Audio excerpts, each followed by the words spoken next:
Monica ma'am here. Today I would like to start with the new chapter of History and Civics, that is of Civics portion. First chapter is our Constitution.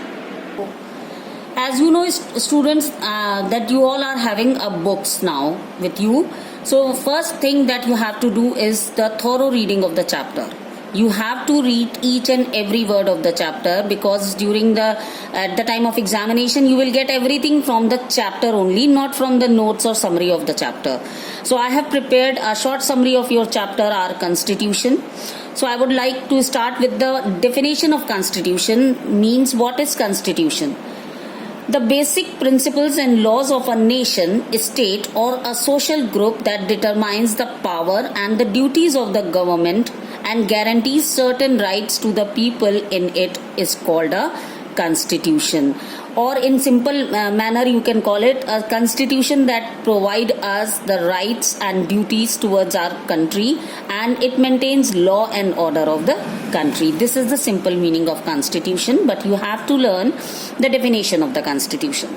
And the second topic that is mentioned in your syllabus is date of adoption. Means, on which date our constitution was adopted.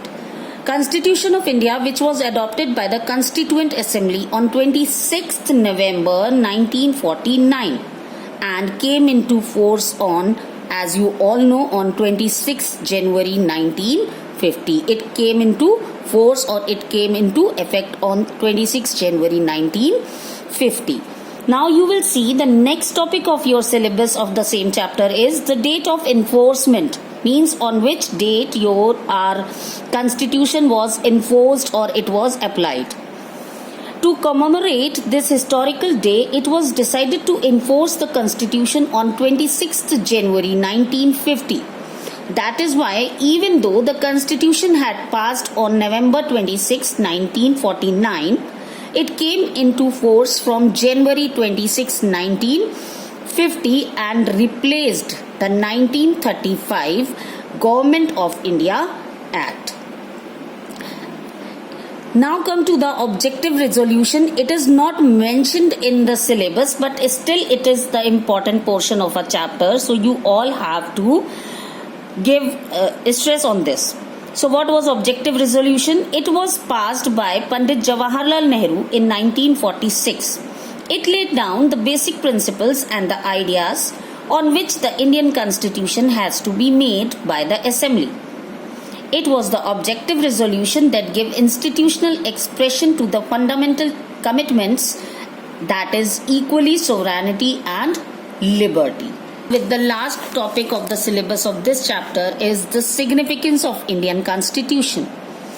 The Indian Constitution has three main functions. First, it creates a national government consisting of legislative means a lawmaking body, and executive are all the executive, either permanent or the temporary executive. Those who execute the policies of the government are known as executives. And a judicial branch. Judicial branch means from the lower court, from the lower local court to the Supreme Court. These all courts come under the judicial branch of the government, with a system of checks and balance among the three branches.